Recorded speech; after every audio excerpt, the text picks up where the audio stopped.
Welcome to the Disability and podcast. I'm Colin Hambrook, the founding editor of Disability Arts Online, and I've got Paul Wilshaw with us here today, and we're going to be looking back over the last 3 years of Mind the Gap and Disability Arts Online making podcasts together. And it's lovely to be in conversation with you, Paul. How are you doing? Yeah, I'm doing well. And since the last time that we spoke, my job title in the company has now changed as well. So when we carry on this podcast in the future, my job title has now changed to Engagement and Advocacy Worker for Mind the Gap. And what does that mean, Paul? That entails that I go to careers fairs and to schools and promote Mind the Gap's work, but also advocating for people with learning disability in the arts and talking to professionals about what artists can do. It's a great opportunity. That's terrific. My role at Disability Arts Online is also changing.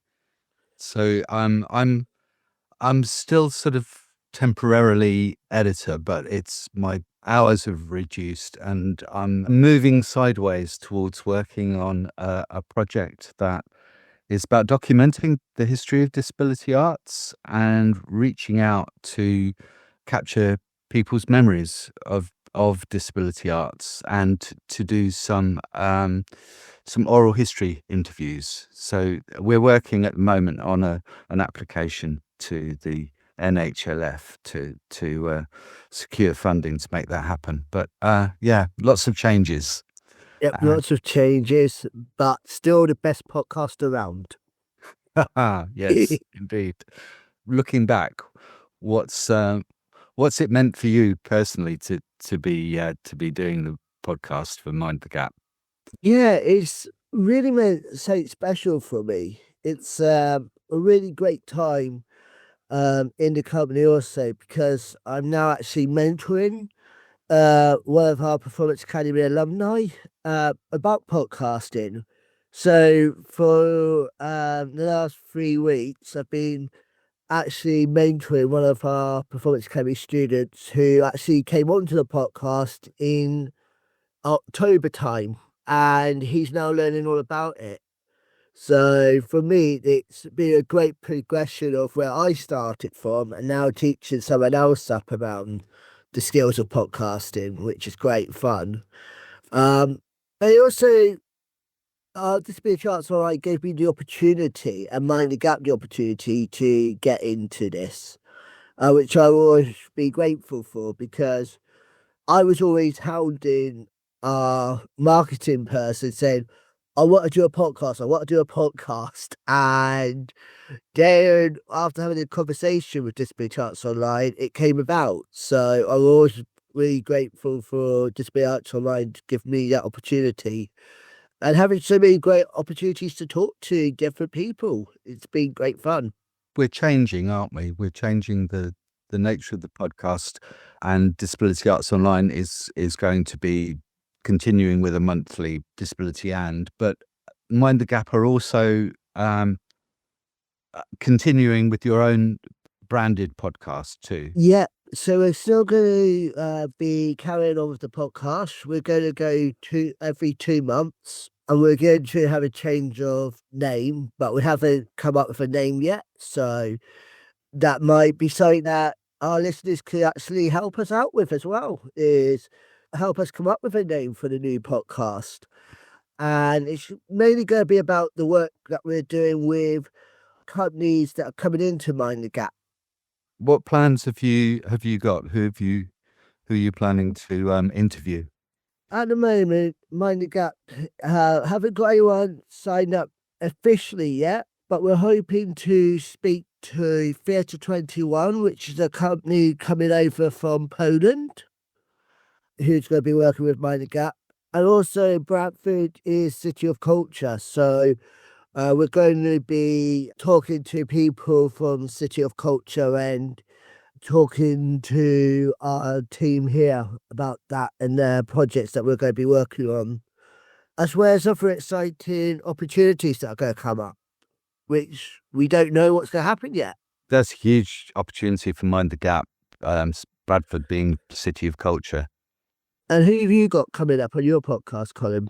Well, we've got Colin Cameron, who is a disability studies professor at Northumbria University.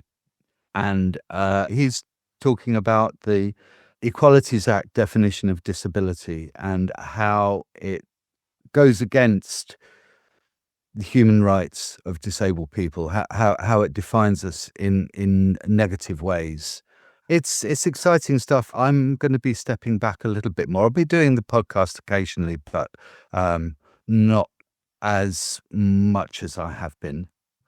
I've really enjoyed doing the podcast. It's been a really quite a steep learning curve for me. It's not something that I'd sort of ever thought I would be able to do, and it's been great learning the skills and learning on the job, as it were. Really, I think. Yeah, I think that's definitely the case on our end as well. It's like listening back to stuff that I'd done right at the beginning of it and how loud I was. So I'm sorry, listeners, for how loud I was at the beginning, to where I am now. I think it really does say a lot about how you learn on the job. It's just interesting that having that like 40 to 50 minutes of just finding out about a person, especially if you already know that person and then you find out something new about them. I always find that the most interesting. I also hate listening back to myself. It's the one thing that I can't stand about hearing my own voice on a podcast. It's just one of those things where I'm like, if the guest is happy, I'm happy. It's the way I always look at it, because it's like they're giving us the opportunity to tell their story. In my mind, it's never about us presenters. It's always about the guest that we are talking to. Absolutely. So, I don't think any of us like the sound of our own voice, do we? I have similar feelings, although I kind of got used to it, really, having been doing the podcast for so long. So, have you had some favourite people on your podcast? Who have you interviewed that's really that sticks in your mind? I'd say documentals one, the first one I'd love to mention. Because at the time the show was good, it's called Mary and the Matrons. But now that title has actually changed to Unreachable, which is a term that was actually used a lot in the 1960s about people with learning disabilities, was that we were unreachable.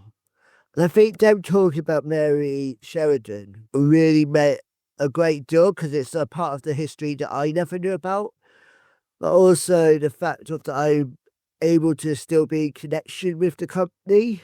And they've just created a video about them working with a learning disabled company down in Exeter. Also, that's going to be taken to festivals and stuff. That's great. Talking to Tim and Ella Curtis about the Special Olympics was also a really special one for me, because I was like, I know about the history of the Paralympic movement, but I didn't really know much about the Special Olympics. I've heard of them and I know some history, but I didn't know much about Ella and Tim and the cycling side of it. So hearing from them was really great. So those were two that stood out mainly for me. But I mean, all our guests that we've had have made different things to me in different ways. And the stuff that like Mind the Gap's doing as a company, and like talking to Toby and talking to Charlotte and talking to learn disabled artists, that's really means a lot. And it was actually really nice. I was at an event in Manchester 2 months ago now, and I actually had two people come up to me and actually was like, we really loved the podcast. And it was just really nice to hear that our messages are getting out there and that people are enjoying the podcast. So I want to give a call out to the people from Story House in Chester who came up and said that they loved it. It really meant a lot to me on the day. I think one of the standout podcasts for me that you produced was your interview with James Ledbetter, the Akka, the vacuum cleaner. That was just an incredible kind of exploration of what care really means, and I just thought how he talked about well-being and how he talked about how the systems kind of hijack us in terms of mental health. That was a really important one for me because I come into disability arts from a background of mental health, and to hear James talking so eloquently about changing the system and thinking through ways for the system to work with people rather than against people, which is what happens. The institutions, the way the attitudes, the way it's the medicalization of mental health are so oppressive, and they need to change. They really do. Yeah, definitely. And James was such an interesting person for me personally because I hadn't heard of him as much. It was a recommendation that I was given to talk to James, and for that, I always do my research and just find out more information about gentleman was just great. And like you said, the work that he's doing is such an important piece of work, and like the work he does over in other countries as well, around mental health. I really like the whole fact of planning the like hospital kind of thing that he was mentioning. It just sounded so great, and like it just shows that with creative thinking and actually time, that the stuff that we've got at the moment around mental health could easily get changed. It's just that the people in charge don't actually have that creative thinking brain on them, because of funding and finances. I think it needs the arts. It needs everyone to join forces to actually create opportunities to change a lot of the time. At that time, I think it also meant a lot more around my own mental health at the same time. Yeah, that was a great one. I thought the interview you did with Scott Price and Tamara Searle from Back to Back, that also stood out for me. And they're talking about their show, The Shadow Whose Prey the Hunter Becomes. What a great title for a play. Yeah, they were great. You know, when you hear companies and you're just like, okay, I want to see the show because basically of the title really shone out. I got to see it when it was in Leeds, but I also got to see it when it was down in London.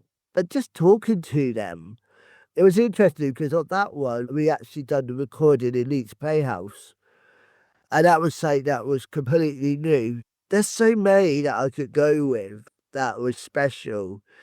I just want to say that it's been a great experience to just work with everyone and them giving the time. I think people giving the time to us to let us have a chat and explore really just mean a lot.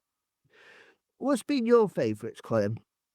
Um, I really enjoyed interviewing Jamie Hale from Cryptic Arts. I have a huge amount of admiration for what Cryptic Arts are doing. Their talent development programs, the shows that they produce are so groundbreaking, and Jamie is so eloquent when he talks about his work, and he was talking about the quality of life is not a measurable outcome.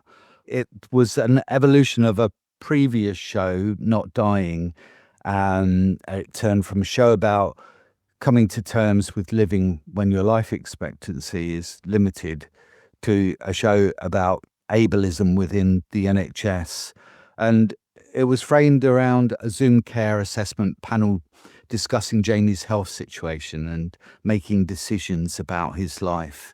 And he talks about the reworking of the show for the telepresence stage, which is a really groundbreaking performance platform that's been developed by Brighton University. It's this incredible software where you create an animated digital backdrop, and actors can kind of drop into different spaces within that animated backdrop from anywhere in the world.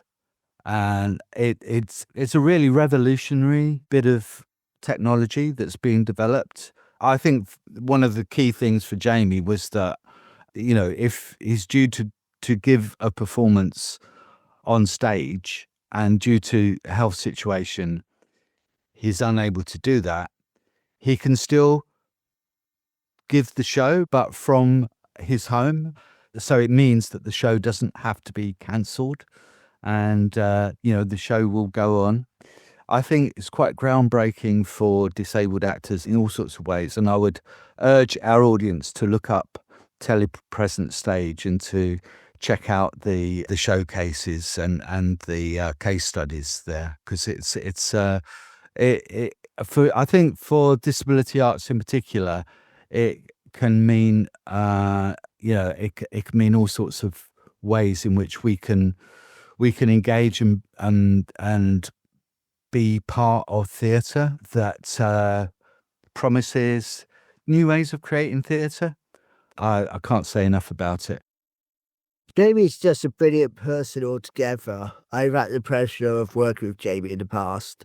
Like you said about his work, it is groundbreaking. Jamie took on a really big challenge with Telepresence Stage in translating a section of that show that he's produced with Telepresence Stage. But I think the software is also for actors who like to improvise. I think that's where it's one of its greatest strengths lies, because it really lends itself to improvisation. That's one of the things that I really love is improvisational work. So it sounds like it's the perfect thing for me. Other people that I really enjoyed interviewing where there was Arthur Hughes. That was a real moment for me, interviewing Arthur Hughes, who played Shardlake in the Disney Plus production of C.J. Sampson's books. It was an adaptation, and I loved interviewing Arthur. He was so passionate about the character Shardlake, who's a Tudor lawyer, and I'd long been a fan of the books. I think in terms of historical fiction, Shardlake's probably one of the most well thought through representations of disability in historical fiction. He's a Tudor lawyer who's working for Cromwell in the time when the monasteries were being dissolved by Henry VIII.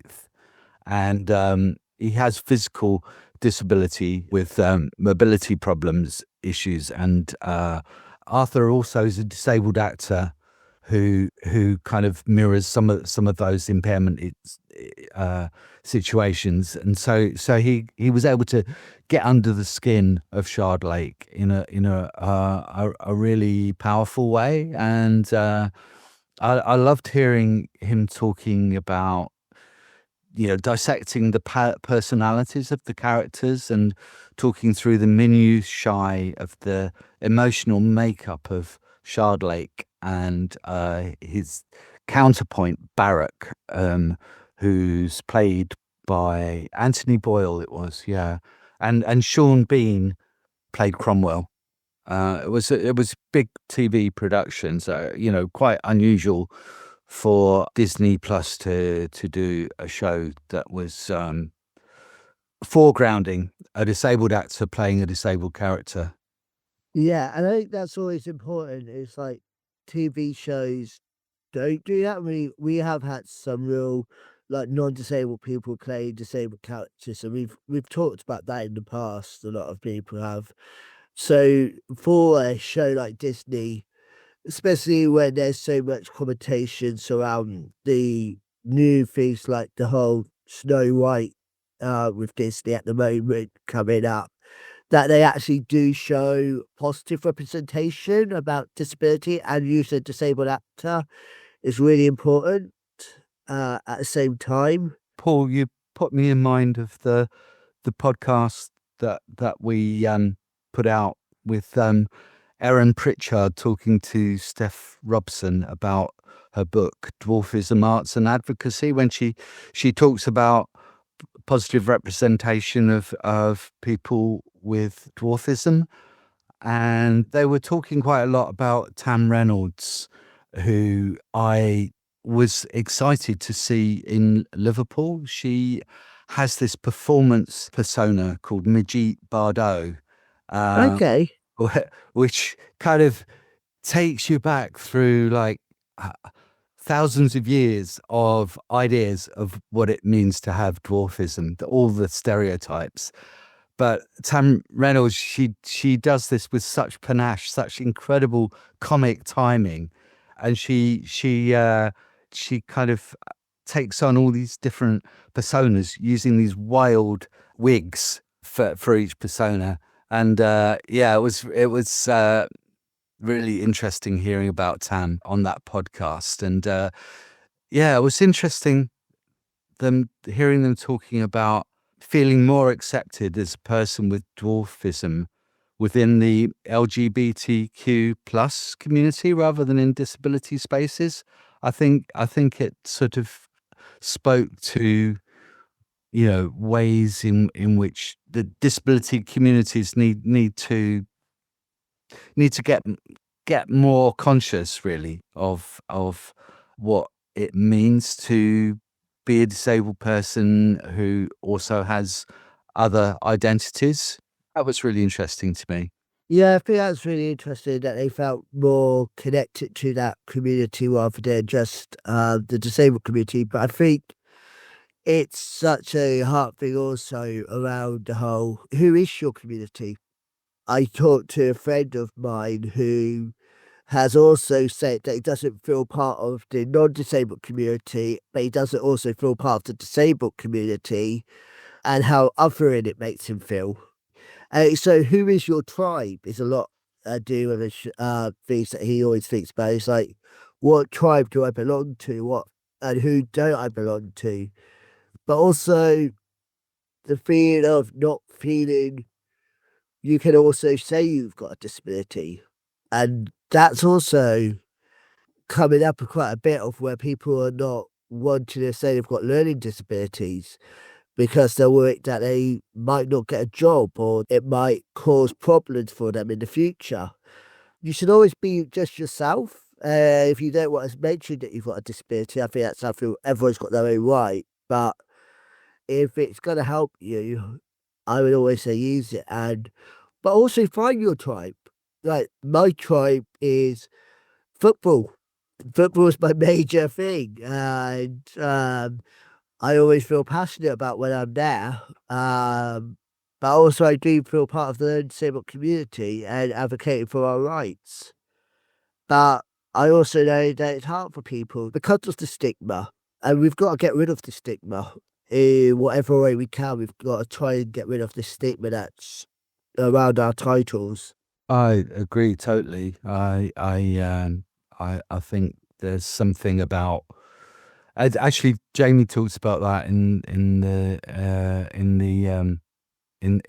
podcast I did with him too, about how there's something very fundamental about disability that is goes very deep within the psyche, and it kind of speaks about something very deep about the human condition, but also something that's quite terrifying to people outside of disability communities, and I think it's why that stigma exists, because people from the normative world are just constantly sort of in denial of the fact that one day they'll become a disabled person.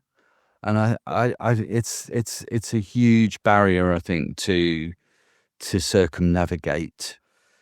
You know, it's partly why I feel so passionate about disability arts, because I think it has a role to educate and to support us to find our tribe, and to find where we feel comfortable, and ways to be in the world.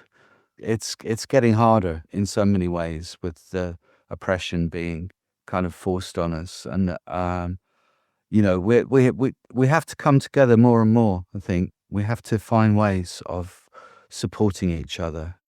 Yeah, no, definitely. I mean, for me, a prime example of that is when Mind the Gap done the Project Sarah with the big baby. And there were situations of where I was in Halifax, and we were getting little children running up and saying, baby, baby, to this giant baby that was the size of a double-decker bus. And the parents actually pulling their children away from the baby, saying it was freaky and stuff.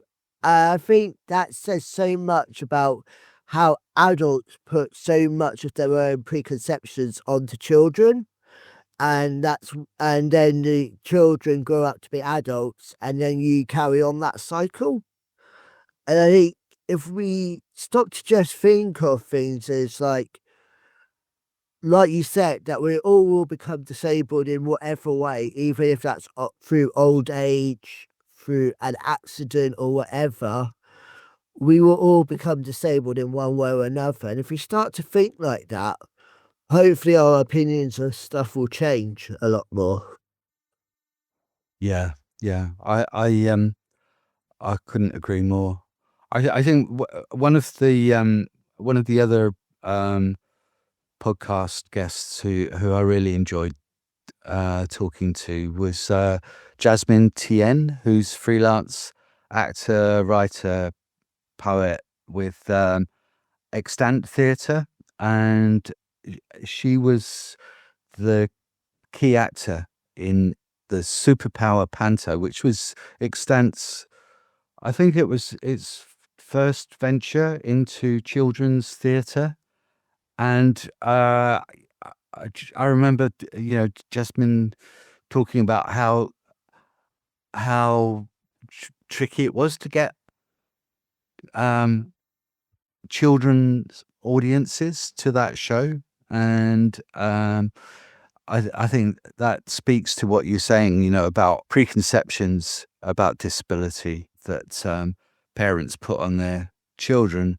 And she was really interesting because, you know, she was talking about growing up in Brunei, and she was talking about how she got into theatre, working with New Earth Theatre, who are the longest running Southeast Asian touring company in the UK. And uh, yeah, she went on to do a solo show as an associate with Extant called I Dream in Colour, which was a show about her experiences of growing up in an immigrant family that fled China. So there's kind of lots of interesting political positions that she'd sort of lived and was kind of working out through her performance work, and I'd love to catch up with her again. And also another person you said that you really enjoyed talking to, Colin, was Tony Heaton.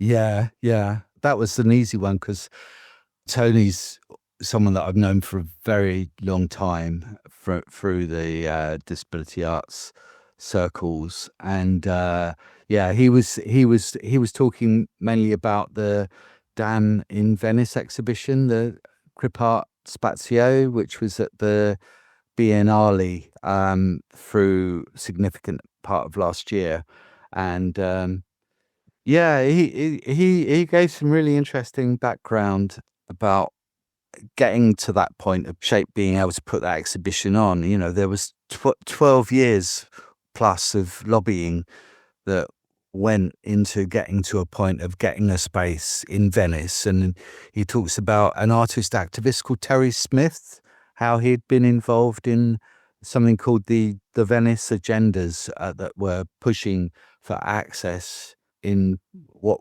must be one of the most inaccessible cities in Europe. Venice is, you know, for anyone with mobility issues or with physical disability or sensory disability, you know, getting around Venice is quite a difficult job because the pavements are so uneven and you've got hundreds of bridges everywhere.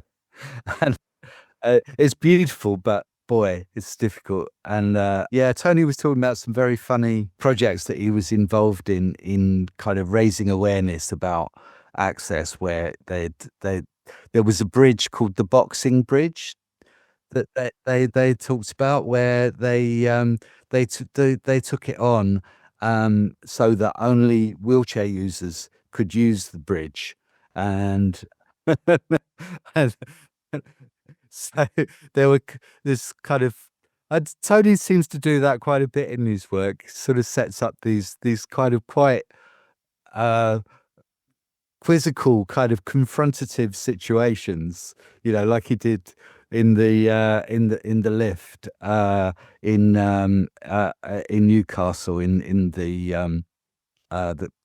the gallery in Newcastle, where he filled the lift full of wheelchair parts. So every time people went to use the lift, it was you know, it was completely inaccessible. It sounds completely like Tony. As I'm originally from Dorset, I actually used to go over to Alton Lee. So that's how I know Tony from that. So I don't think Tony probably remembers me even from there, but that's how I know his work. So yeah, it's quite nice to actually hear about that. So, but yeah, that definitely sounds like Tony, just causing chaos wherever he goes. Yeah, yeah, indeed. I've enjoyed talking to everyone who I've had on the podcast. You know, it's been a wonderful challenge for me, kind of being a podcaster, and I've enjoyed every minute of it. Yeah, I have also. I think from the very first one that I ever done with Julia Skelton as well, I think now that Julia has left the company and stuff, it kind of, that her being the first one that I ever had a podcast with actually makes it more special because she gave me that opportunity for her to be actually my guinea pig in a way. But uh, yeah, it means so much that she gave me that time to actually explore how I done this podcast and how I have carried it on for the last 3 years. And hopefully we're going to get Julia back in the future to kind of find out where she is in her career and what she's going to do now after leaving Mind and Gap as a company. I look forward to listening into that, Paul. It's been great checking out your podcasts, and I think we've got a really terrific archive on the website, and it's been a really important and enjoyable journey for us working with Mind the Gap, and yeah, we really look forward to supporting you in future as well. Yeah, but just to tell our listeners that we will still be on Spotify with Disability Arts Online, which just we're going to change it so that we're every 2 months, so you guys do it every month. I want to say a great big thank you to you, Colin, personally. A great big thanks to Disability Arts Online for giving us this opportunity. And yeah, is there any final messages from you? I've really enjoyed doing this work with Mind the Gap, and it's been lovely hearing your podcast, Paul, and look forward to more in the future. And a big thank you to everyone and to our listeners for tuning in.